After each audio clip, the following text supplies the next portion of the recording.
Hey everyone, welcome to today's video. J-Rob Plays here. We'll be going over the Nightfall of the Dreaming City, the Corrupted strike, and just want to review the modifiers and go into the build really quickly before I show the full strike with commentary. Again, there's all shields, so you want to make sure that you have a weapon that is either matching the burn or is strong enough to push through shields that you don't match itself. We got Overload and Unstoppable. Arc threat, so I'll be definitely rocking arc resist, especially because those little orbs that come off of the flanks bosses can kill you in one shot. The next thing to try to prioritize is again getting your surges. In this case, I'll be running Void to match with that. And then I'm not using a rocket launcher. I'll be pretty much leaning entirely into Void and also taking advantage of Malfeasance, which is good against unstoppable champions and does a ton of damage to all the enemies since they're taken for the most part in this strike. I am running still Void Scout for the overloads with adaptive munitions for the shield, so that's how I'm handling the shields. And then I'm running the Taipan, so that way when it comes time to cook the boss, I'm going to try to get her down to half health before we can teleport. And then if I can, there's a little trick where you can grab the Corrupted Orb and take it with you to get some additional damage on the boss when you're in the in-between phase, hopping from platform to platform when you go into the Taken Realm. I'm running the Graviton Forfeit so that I can stay invisible. That way I can get reses for teammates that happen to die in bad situations, and also try to get myself out of bad situations. As far as the main build goes, the things on the artifact to look for are going to be the authorized mods Void, so that way all my Void stuff is cheap. Melee, because if I decide to run things like, for example, Momentum Transfer to help with some of my abilities, that's going to be important. I'm running Deeper Origins only just to move along my artifact itself, but under the Breach, Protective Breach, so that way I get the Void Breaches, and they keep me alive and also do some additional damage once I kill things, so I get the Weakening Pulse. Counter Charge, that way I get armor charges just from stunning champions. Squad goals, because there's really nothing else on the Void side, so if I do a finisher and have Devour, I can spread that to my teammates. And as far as the main build, it's prioritizing maxing out your strength and mobility. And the way that I do that while keeping 100 resilience is I'm running Fawn of Agility, so that whenever I do pick up armor charges, I'll be able to have 100 mobility, so that my class ability will come back. I'm also doing Outreach to get my melee ability, which is going to also be my other invisibility. Distribution gives me all ability, so that'll be my class ability. And then Powerful Attraction, while I use my class ability, will help pull all the orbs in around me that I create using the Kinetic Siphon and the Harmonic Siphon. And so it's just essentially a build that's going to allow me to be invisible pretty much 100% uptime. The way that you manage that is you use your invisibility and you don't come out of it too quickly. You let the timer run almost all the way out, and then you can hit invisibility the other way, which, looking at the subclass, the way that I do invisibility is I do Quickfall. That's going to be using my strength. And then I do Vanishing Step, and that's going to be using the mobility stat. And as you can see, again, I'll have 100 once I pick up an orb. I'm running Echo of Dilation just for stats. I'm running the Echo of Obscurity to give me some additional invisibility and also for a little bit of recovery, although it's not as important for this build because I can just go invisible at that point. And I'm still running the Echo of Persistence so that I can keep up with Devour, which again negates the need for recovery. And then I'm running the new Echo of Vigilance because in this particular strike you can get pretty low, and so I'll get an Overshield just to give me that last little bit of survivability. In this case, I'm going to be running the Vortex Grenade for the elevator section, and I'll be using the Marksman Dodge. So that way it's the shorter dodge. And I like the reload dodge personally as well. I'm not too big of a fan of the Gambler's Dodge, but there is some builds when you're dodging close to other targets where you can kind of spam it over and over again. And then I'm running Deadfall. Normally I run Mobius Quiver to take out champions, but I'm running this because it's locked loadouts, so when it comes to the boss fight, I'll be able to have her debuffed for longer, and that'll help me and my teammates. From there, if you have any additional questions on the build that I'm running or like any of the way the weapons work, and again, just a quick overview on the weapons, it has Vorpal based on the new Catalyst, and then whenever you use your Malfeasance, if you're new to it, as you stack up shots, it creates a burst of combustible damage, and that burst can stun champions, but that burst also pretty much wipes out many Taken. I'm running Genesis, so when I break a shield, it'll fill its magazine from reserves, and then Adaptive Munitions helps me break shields faster. The Cycle Hack is also great because it'll lower the damage of the enemy target, so they'll be doing less damage to you, which increases your survivability. On the Taipan, it's triple tap with firing line so that I have additional ammo from thin air. Viceinger can proc, filling my ammo as well, so I don't have to worry about reloading as much. And I'm running major spec on both of these to deal with champions and orange bar enemies. So that's pretty much the build. It's very similar to a lot of the builds that I've run in the past, just wanted to again tailor for the Corrupted Strike. So what I was saying before, if you have any questions on the build or your builds and you are struggling, just go ahead and leave me a comment, and I'll try my best to get to your questions and see if I can find something that helps you get your run done. And good luck with your run, considering we still have the rest of the weekend. You guys take it easy, and I'll see you in the commentary. So this strike starts out like pretty intense right away. You get a spawn of enemies that are dangerous if you don't take them out immediately, and you get an immediate champion right in front of you. He, just like all the overloads, is a little bit stubborn when it comes to keeping his health down. Even if you're peppering him with your scout, he can still regain a little bit of health if you don't continue to keep him suppressed. So just make sure that you're balancing your scout rifle fire, especially if you're the only one on your team that's doing it, with your additional damage, whether it's heavy or, in this case, we were just running Malfeasance together, so I was like, might as well just stack up Malfeasance. And again, this is LFG, so I didn't talk to these guys before.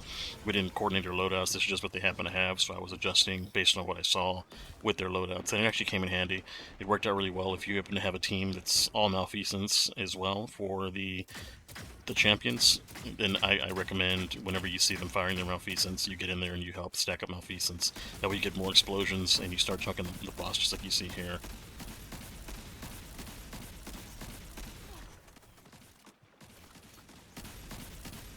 And another thing too that I want to make sure for people who are new to this, not many people are new to the strike, but for those that are, we don't go down the middle. We go all the way around the right side, so that way we have safety from all the enemies in the center, because that's where they'll spawn, and also it prevents some of the snipers from being able to get at you. The snipers used to spawn on the left side when you move up halfway through the bridge, and some are kind of like hiding on the little platforms out there, and they can do a ton of damage, and they can one-shot you if you're not high enough resilience, or you don't have proper resistances on, or if there's like, solar threat, for example. And so that's the reason why we were over here on the right side. As you'll notice too, I normally save my abilities for invisibility, but in that case, since there was a spawn that happened right in front of us, I immediately dropped my smoke there so they would all be suppressed whenever they popped out, and they would be much less of a threat. And then I did my best to make sure that we were keeping that Taken's health down, because again, you'll see sometimes that even if everybody's shooting at the overload champions, they will still continue to get their health back, so you just want to try to keep it down the best you can. And this went rather smooth. I was actually quite surprised. This was my first run of the week. I hadn't done any additional corrupted runs, so kind of going in this a little cold when it comes to playing any strikes or running any nightfalls or anything like that. I've been playing a Hunt Showdown, the other game that I play, so it wasn't really on. This is just my very first gaming session for a long time in Destiny. And what I'm just seeing here is normally I would ride my speeder down, but I didn't want to waste any reses because I didn't know how many we were going to need in the final boss area. So I just got off my speeder and I slowly jumped down. And I also made sure to wait for my teammates so that way I wasn't overextended. I didn't die like an idiot all by myself in the next area because I happened to get punched by one of the Scions, for example. And as you see, I jumped through the portal facing the Scions. Reason why I jumped to the portal facing the Scions was because I wanted to make sure that I got the jump on them versus the other way around. I knew exactly where they're going to be standing. Another cool thing is that you can charge these orbs, the Dreaming City orbs that do the additional damage, and you can use these relics and just stack up to 3 usually. You can also grab them through the wall. I'm just demonstrating that there, that you can grab a relic through the wall. Just if you're playing by yourself or you happen to be in a situation where like, damn, I can't get to this relic down there, you can just get close to the wall and grab them. And as you see, they threw theirs on the left, I threw mine on the right, and we kind of double cooked them.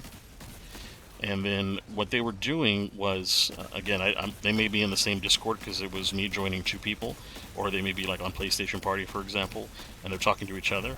But for me, I didn't know what they were planning. I think they were just trying to build super because they weren't trying to kill him quickly. As you can see, they stopped firing him altogether, and they're just kind of picking at him. So I think that's what they were doing, was they were just building super. And you see, I took the time once I realized that to go pick up orbs and things. Now here I was hoping that they were looking at me, and I was trying to get them to build another relic and charge another relic, but they kind of didn't, and I had to get out of there because I was inundated by the boss. I didn't even realize he was there, which is crazy. So I was just like, whatever, I'm just gonna get my relic on my own, and I'm just gonna throw 2 or 3 relics, and if I need to go in biz, I'll go in biz. So I kind of wanted to watch to see what they did. I got my super down there, and I just picked up a regular relic, which will take off like a third of their shield or so. But it also does damage, so it will help kill these a bunch of grouped up enemies that I have. Unfortunately, it tracked itself into the wall, so it happens. It's kind of dumb, but it happens. And so what I'm doing now is, as the support for my team, since I'm the hunter, I'm the support, I'm staying far away from any of these enemies, and I can see that they're grouping on them. I think he had a well down there, and I think he got busted through it, and I'm just kind of trying to make sure that I'm in a position where I don't have anything around me, and I'm just going to do my best to get the reses. Now I got the res here, and since I went invisible with my quick fall, I couldn't protect him and get my quick fall off the first time. So what I did is I just went invis again, and now I'm going back for the second one, and this time around I'm going to immediately quick fall, which I wouldn't necessarily always recommend because you may not be able to get your invisibility back pretty quick. But as you can see how fast my mobility is going, and my invis is going, since I'm invis, part of my abilities is I get my class ability back quicker while I'm invis. I got it back, and now you see I have both. So this build is really strong when it comes to survivability. As long as you place yourself appropriately and you're not getting too aggressive, you kind of have to hang back and allow your teammates to do a lot of the heavy lifting in certain circumstances. And your heavy lifting is going to be to make sure that you don't end the run and have to start all the way over again and waste whatever time you spent before you died. So here I got him, and I was just like, please don't die immediately, and I hopped away. He got him, and then I'm now distracting the boss. So the boss is coming after me. I'm like, alright, come over here, come over here. And I was going to go finish him, and I saw that he went to go finish him, so we're good there. Now we just have the one boss to worry about, and we're past the hard part. You know, they do die again, I think, but it's not something that can't be dealt with. I actually end up dying myself here because I got blitzed. I wasn't ready to have like invisible fire kill me. Something was going to hit me here in a second and take me out. So you see the boomers booming, and then all of a sudden I just burn out. But I didn't see the acolyte, and I didn't see the grenade, so weird. It didn't come across my screen, but it was underneath me, so it is what it is. Here I'm like, please res me. Like, please don't sit there and die, because the stuff can kill you through your wall. And now we're getting team shots on the Ogre.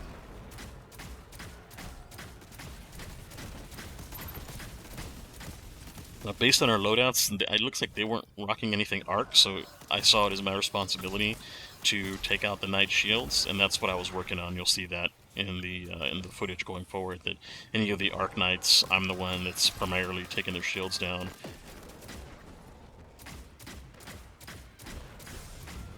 And with the Arc Knights, the best strategy that I have is to shoot a couple shots and hop, and then shoot a couple shots, because they have trouble tracking you through your jump.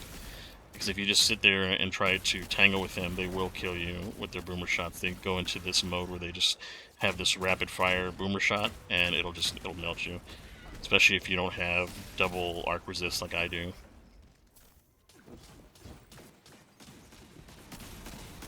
That's right here. Here's the power of malfeasance. You see how quickly we cooked this guy?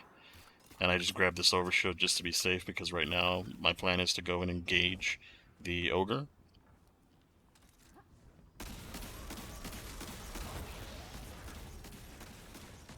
So what I'm doing is I'm just keeping the Ogre at bay while working down these Knights. I'm going to let my teammates deal with the Ogre as far as stopping them. And I'm just going to pick my times in which I'm going to take these shots on the Ogre. Since he's kind of low, I'm going to put myself in position to go down there and get the finish. I could have gone invis, but I just didn't feel the need to. I was like, whatever, he's not going to be able to kill me before I get there. But you can just go invis and get the safe kill.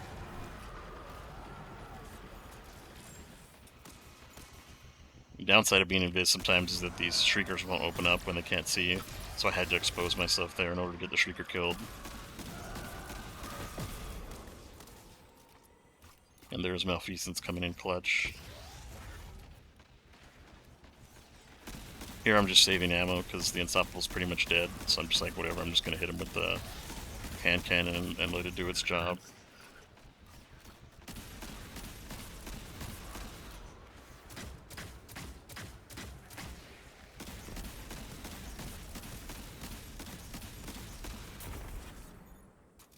And now we're just finishing off the last Shrieker.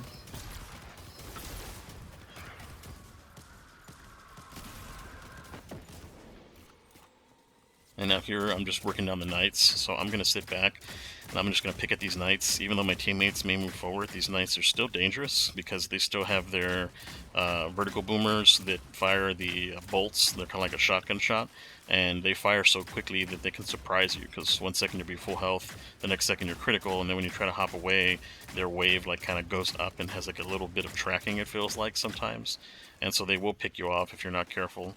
So I'm just hanging back just in case my teammate up there decides that he's gonna get a little bit brave and challenge and ends up dying. I can pick him up before we get into the Ogre section here.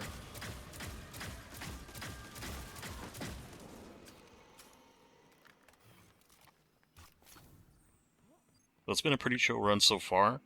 I was pleasantly surprised at the performance of these guys. They were actually doing pretty well, except for in the elevator room, of course, but that was my whole... I guess you could say that I was understanding that that was going to be my role in the elevator section. Most teams fall apart there, and my build is designed specifically so that whenever teams do fall apart like that, that I'll be the one to rescue us, because I could have soloed with this build. You know, I could have easily done a solo run and just ran a couple 2 or 3 times until things lined up and I didn't die from some BS, like having having Sedia hit me with the one-shot arc charge that she does, or I'm not sure if it's actually arc, but her little one-shot ability.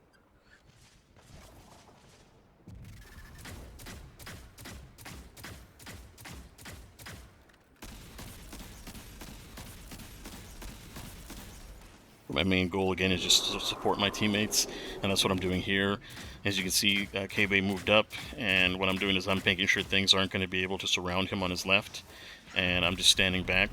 I was trying to do the little head glitch where you stay from going to the dark side here, but for whatever reason it just didn't work for me this time. It kind of takes like a little practice to get just in the right spot. And now on the dark side of the castaway buff, when you're in the Taken realm, your goal is going to be to kill those 2 Unstoppables back there. What I was trying to do was just bait them forward so that my teammates could get them, and then the Ogre was attacking me so that they should be able to get free shots on them. And so that was my hope. I was like, alright, I hope they're doing it. I couldn't tell because they were both over there stacked on the left side.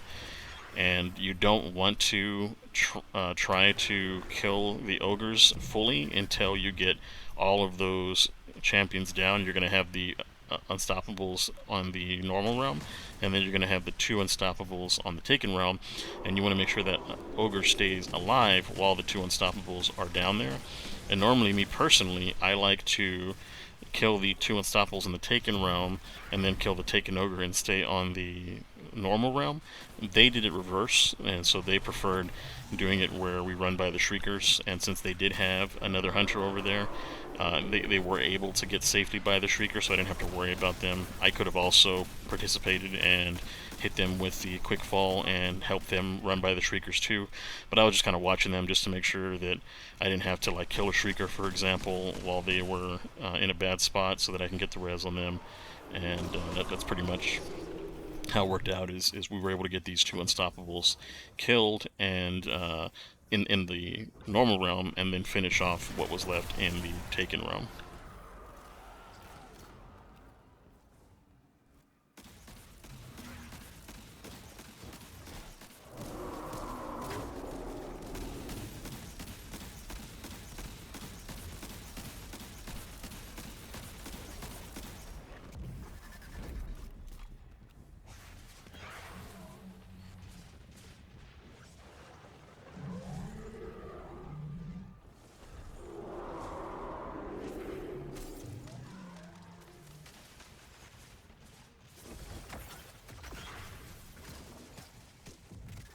And so at this point, I was getting a little bit annoyed that the champions were hiding and not moving up, so I got a little bit more aggressive, and you'll see me start to kind of hop on the sides, right side there.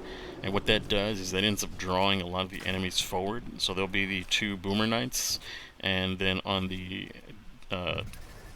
Taken Realm side, you'll end up getting these acolytes, and you'll have a group of them come up the stairs after you as well.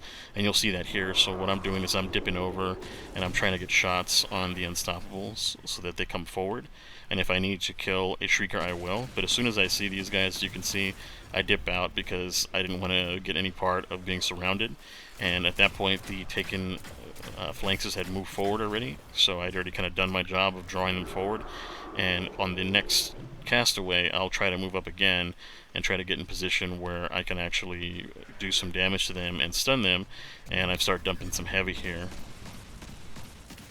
because since I'm using primarily Malfeasance to do most of my damage, heavy is not a problem. I can actually use it in these scenarios and do my best to try to take out 1 or 2 of these guys. And as you can see, I'm doing a good job of drawing forward the other unstoppable Taken flanks as well.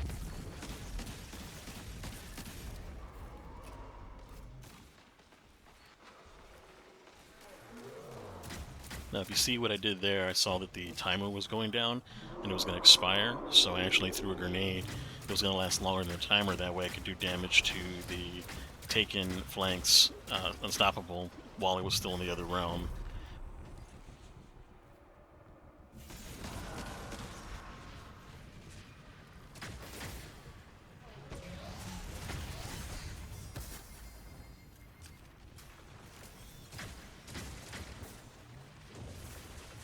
And so here, what I just realized, it took me a second, was that the other 2 guys ended up killing the Ogre on the normal side.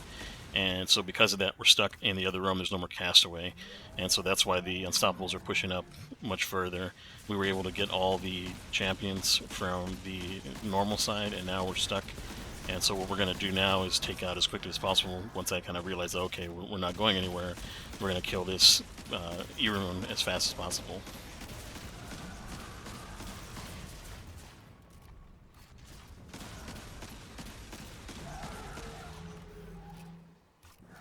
See that teleporter? And so at this point I didn't bother messing too much with the Shriekers. I just wanted to try to get this first one's attention so that my teammates can run by it without it attacking them too. You see kind of it initially looked at them, and then I shot it so that it went into its defense mode where it starts firing projectiles in all directions. And now it's focused on me, so now it's time to go, and I see that they've gotten past it. So I was just doing my best to cover them, so that way I didn't have to do any kind of crazy maneuvers to get reses, and also protect them from the Shrieker right above the entryway here. I also am going to go immediately invisible because I didn't know what was on the other side. Since they went out before me, it's possible that I could have come out right in front of Taken flanks and gotten immediately killed in one shot. So that's why I came out and I did a quick fall right away. I'm also going to check my back just to make sure that there were no lingering ads. They're supposed to disappear, but sometimes I've had Arc Knights stay alive and come and kill us from behind, so thankfully that wasn't going to be the case here. Now here what I'm doing is I'm trying to work on these Taken Acolytes. They go to each side, but I keep getting interrupted by the Thrall. I was just trying to make sure I take them down because they can throw a stasis, almost like a stasis tornado. That's their ability. They throw a stasis tornado at you. They can cause people to die from falling if they're midair when it hits them. And so here I am picking them off while my teammates are focusing on everything in the middle. I'm also grabbing the orbs as quickly as I can because of that bug that causes them to continually roll forever, and they'll roll off the edge of the map. And you see there's an example of the stasis portal to my right.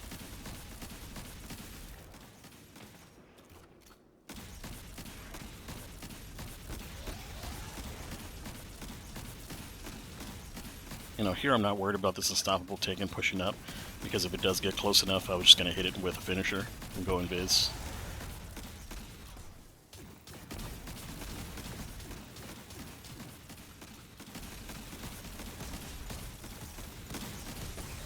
Just like this.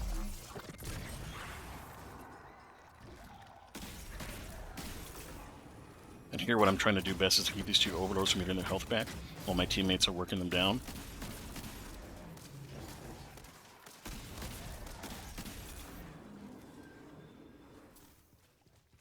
And since my teammate on the left is taking a little bit of time to get over there on the left one, I've started to help my teammate here on the right with the right one. So what I'm going to do is I'm just going to stay focused on this one because, as you can see, that's the example I was telling you about. Even when we're putting constant pressure on the overload, it's still getting its health back. So I'm just prioritizing making sure that anytime it's coming out of stun, I'm switching back over to my scout.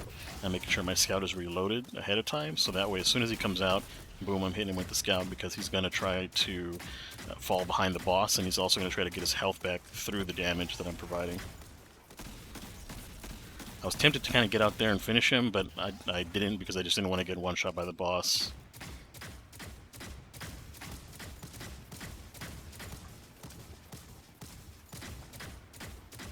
I know here I was thinking that we were going to kill the boss, the mini-boss, but apparently my teammates had no interest in that, so they just pretty much decided, hey, we're just going to bounce and we're going to go to the other realm.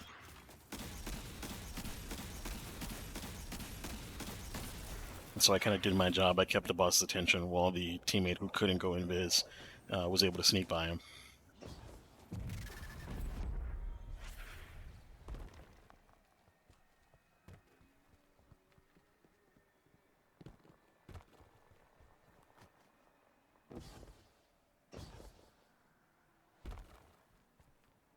Now here, there's actually like a path that you can take that's like 100% safe every time. If you jump down and follow the path I'm taking and then hop across, you can actually jump past all the dangerous obstacles and just go straight down, and you won't actually hit anything. However, what most teams will do is send one person and keep, the two back to save the reses, so that way the other person goes through, and as you'll see there, it pulls you through when that does happen.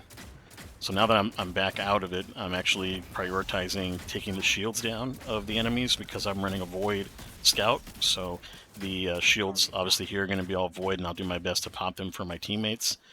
I don't know if my teammate fell because he got hit midair with a stasis tornado, but essentially what me and my teammate are doing are prioritizing keeping the the overload from getting its shields back, and it ended up committing suicide. So sometimes that'll happen.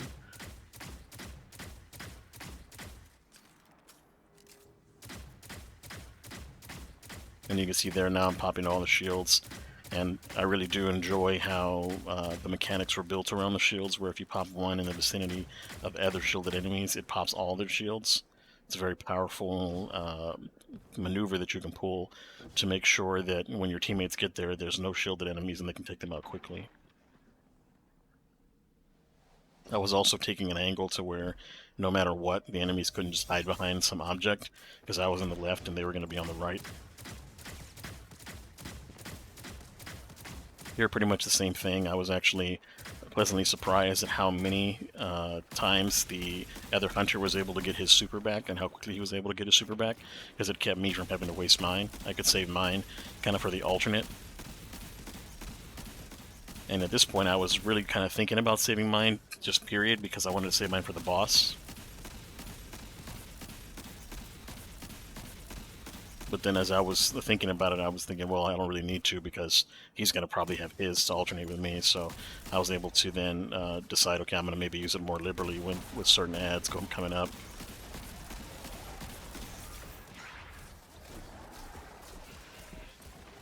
And so what I'm doing here is I'm making the Taken that are hiding come out into the open so that my teammates can pick them off.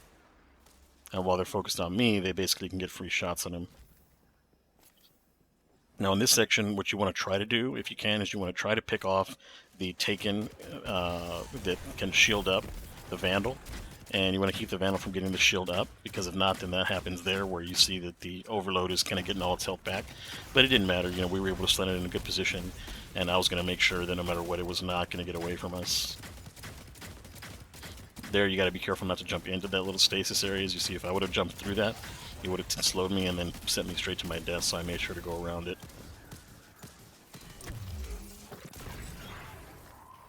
Now here, the same thing. You're going to see me prioritize the Vandal. If you can keep the Vandal under fire, it usually cannot get its shield off, so that was going to be what I was trying to do, was I was trying to pick up where my teammate left off and keep it stunned.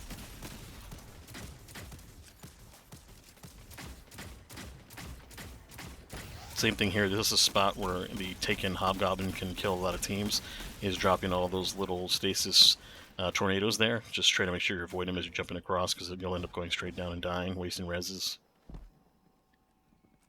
And if you're with like randoms, you're going to need those reses for sure.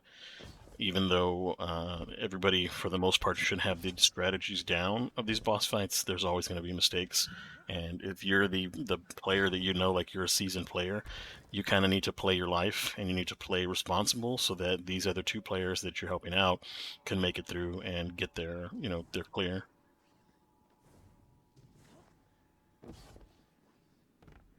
That's the witch. Remember, we're here to save her. And so here, what my teammates are going to be doing, it just, again, we didn't talk about this ahead of time, this is just what happened naturally, is they're going to pop their supers, and the hunter is going to continually pop his bow, which is going to gather the enemies and allow them to, he's also running deadfall, so if I shoot one, they're all getting hit at the same time. And then the other teammate is going to be popping his well. I was kind of hesitant to get in the well, because Sedia can still one-shot, but I was like, whatever, let me try it. And thankfully, you know, we lucked out. We didn't get hit with like one of those double damage orbs that she can throw out that'll one-shot you and kill all three of us at once. I'm also doing my best to go invisible, so that way she's not particularly looking at me when we come across, and I'm throwing the orb in safety. As you can see, just one pass is good enough. I used to feel like it was 2 passes that needed it, but there we just got the 1 pass off and it popped her shield just fine.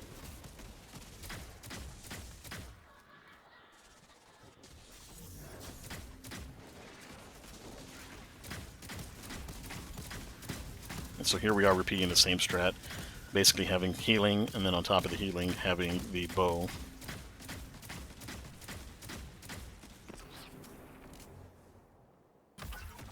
And I didn't check, but he's probably running Orpheus rigs.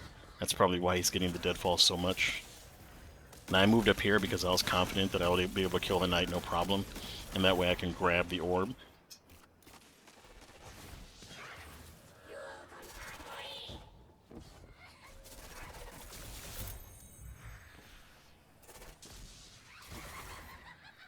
And what I was doing was I was trying to get my teammates to come up here so that we could do the you know, the old strat where you would throw the ball back and forth from my position with the well down, and then, you know, pop your shield again, and then end up going into the other realm. But in this case, they didn't know what was up, so they just stayed there, and I was like, all right, fine, let me just come back. And so I went invis, and I came all the way back, and kind of just like sighing all the way, like, all right, we'll do it the long way. Which is fine, because I mean, it's the safe way, it works. And so now it's my turn to pop my deadfall. As you can see there, she even almost killed me with that. She was still shooting at the teammate's orb and somehow almost got me too, which is crazy. But now that I'm invis, we're relatively safe. And then I make him invis, so that way she can't just immediately pop him. And I'm going to fall back into safety, just in case they happen to get killed in the well.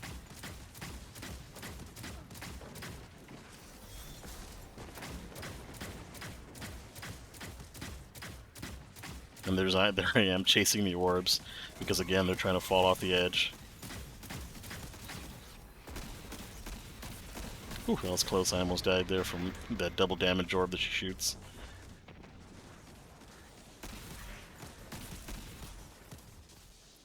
And now I'm just picking at the knight, trying to get him to come across to the middle.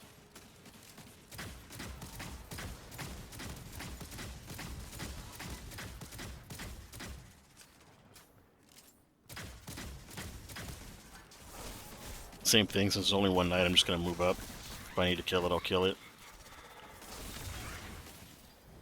I decided to come back and finish it off. That way nothing bad could happen. And now I'm just taking my time and I'm getting into safety so that I can time the jump and make sure I get the orb safely. And since I know now what they're doing, that they're staying back, I'm just going to grab the orb and I'm going to make my way back.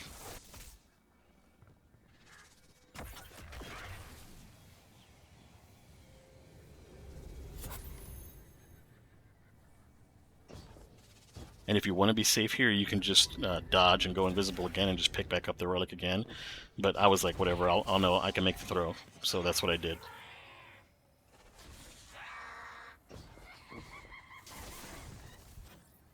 And so now what we're doing is we're picking her off and we're pushing her to her half health point. I'm throwing this over here because I was hoping that we were going to continually do damage to the boss, and I was just going to distract the ads by keeping them over on the side, but they were like, okay, whatever, they're just going to shoot the ads too. So I'm like, fine, fine. I tried. At this point, I just committed to killing the ads.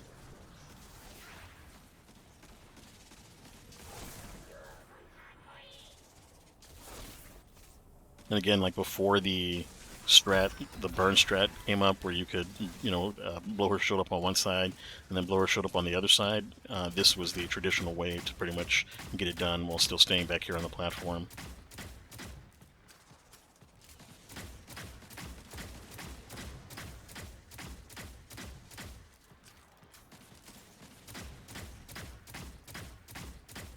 And now you'll notice here the orb is still there and her shields are popped. What I could have done if I was more coordinated with my team is I could have, seen, okay, they're going to get her to half. I could have gone and grabbed an orb before they got her to half health, and I could have gotten into the portal with an orb, charged it, and then we could have popped her orb from the platforms that we're about to be on. Also, I'm waiting here just in case he dies out here because there's no way back, so I'm going to make sure that he gets safely into the portal before I go. And then I'm going to make sure that he doesn't just get like blown up by her on the way through the other side. And so that's why I went in biz, just to protect him. And also too, had we done the strat where we blew her up on one side, popped it and blew her up on the other side, and then just immediately went into the portal, I could have also gone in biz, run past the ads, and had more time to pick up another relic and then charge the relic here. And what we would do is, for example, we would pop a well just like this, and then throw the charged relic across the gap, and that would have taken her shields out, and we could have done damage to her from this side, and she would have basically been to her last bar by the time we actually got up to the top. So that's another new little trick that you can pull.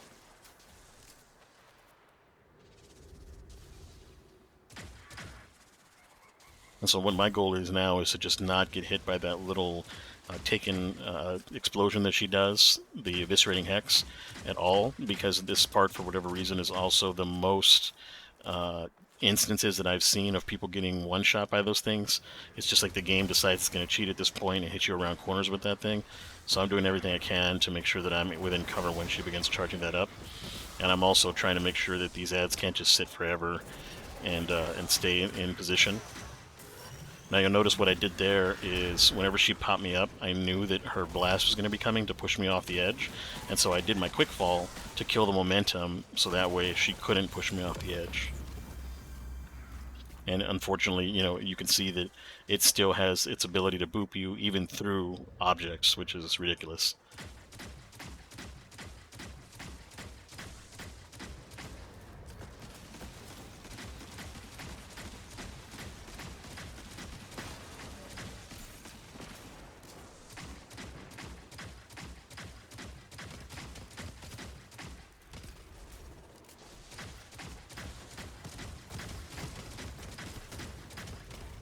And at a certain point, I get a little bit annoyed at having these enemies just hiding.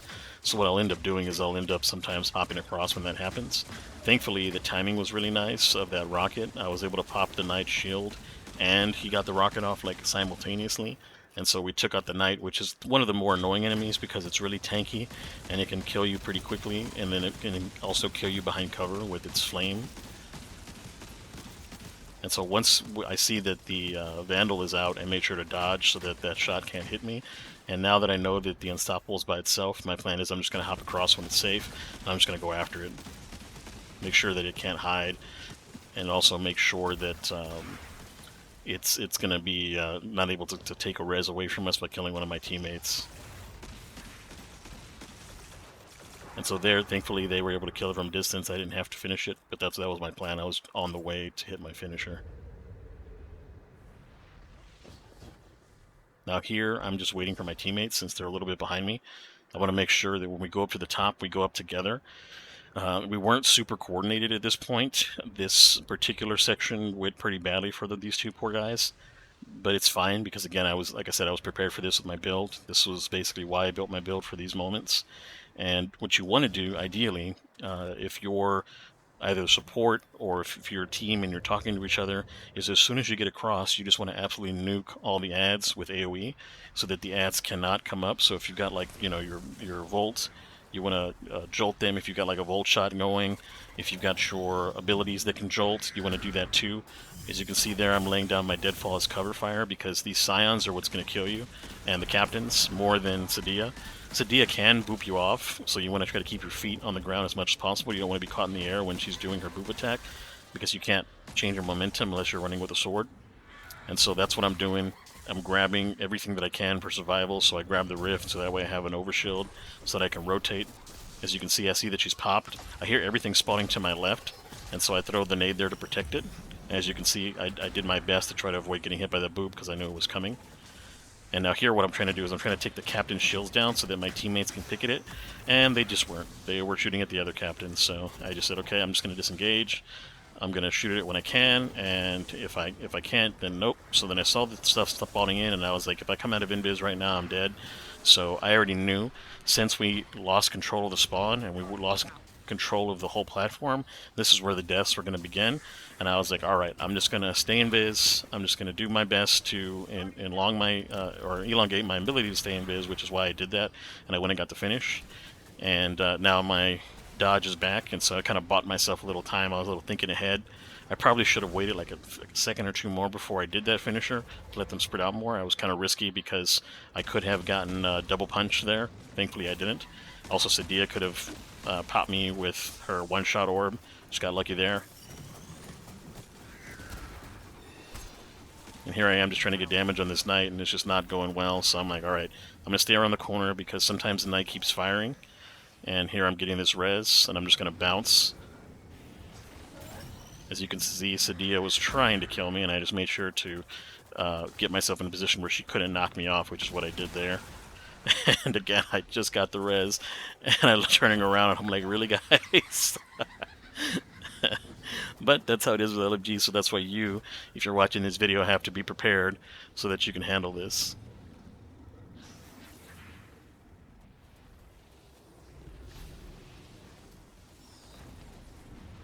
And so here, the same thing. I've got a res up, so now I can take a risky res. Although he should have not ran directly to me and brought all of that to me. He almost got us killed there. So if you're in that situation and you get res, please go the opposite direction, so that way you're not running the boss's abilities into the person that can save you. And now I've got the shield down, so now I pretty much did my job. They should be able to finish him. And here we are. So now that we're in the final phase, I'm going to get up here, and I'm just like trying to throw it. They're not paying attention, so I'm just like, whatever. I'm just going to throw it twice. I'm just going to do 2 of these orb throws, and I'll do what it takes. As soon as I hit the ground, I immediately went invis so that she couldn't follow up with an eviscerating hex. And now I see that this guy is kind of like waiting, so I'm like, alright, here, let's power this up and get some ability to knock her out for sure. Thankfully, my teammate and I bumped into each other there, because if not, I would have gone flying farther than I did. And now it's winning time, but because she's so close to me, I was like, no, I'm not going to sit here and then have myself die, and then I already know they're going to die, so I was just like, whatever, I'm going to go in Viz and play it safe, which it worked out. Because that would have been us right there, all together on that little orb. Unfortunately, I couldn't res him in time, so he had to kind of wait for himself to be rezzed. Once the completion happens, it resurrects you and drops you in front of the loot box here, in front of the chest. And there it is, that's a GG. I always make sure to try to be good sportsman as well and let everybody know, hey, GG. Unless they're like completely terrible, then at that point I just usually am exhausted, and I just like leave the group immediately. But there's the breakdown. As you can see, we got over 300,000 points. And of course, I'm going to make sure to get my commendations out for them, especially because, you know, when you're trying to get your Guardian ranks, you're trying to get those blue commendations, so I try to make sure to get out the blue and green commendations, so don't forget. You'll see here in a little bit I'm going to redeem the Corrupted for the Grandmaster Guild. And so that's pretty much the video again. Thanks very much for watching to the end if you got this far. I make these every week just to make sure that everybody has a chance to get their guild and to give them the best builds possible, at least the best builds that I can think of to work with an LFG group, because again, I don't have a group of friends or a set group of friends that I play with, and I play at odd times, so even if I did have my friends on, they're usually awake when I'm asleep, and then vice versa. So in this case, It's designed for people like myself to get out there on your own and get the guild done, especially if you're not trying to do it solo and hit your head up against the wall, which, again, I can do all these solo. It's not a problem. It's just I don't want to get in a situation where I spend 20 minutes, 30 minutes in, close to an hour in, depending on the strike, and then have some dumb kill you, and then it's just like you lose all motivation to want to do it again. And I'm not the solo Grandmaster content person. So that's basically why I make these guides for people like myself that, again, need that little bit of help or need that strategy or could use that strategy to save them time so they're not having to go through trial and error. I've already done the trial and error for you. Just equip the build, do exactly what I did, and boom, you'll get your corrupted clear. If you're still looking for, I believe, the hung jury this week, hopefully you get a good roll with box breathing on it. But again, thanks for the new subscribers. I think right now I'm at 360 subscribers, which is great. That's amazing. I've got a lot of support recently between making the Omen build and some of the lore videos. So thanks very much for all the new subscribers and welcome. And hopefully the content that I make helps each and every one of you out there. And I'm glad to have a new little bitty community that we're starting to put together here. And I look forward to making these videos for you in the future. Have a good weekend.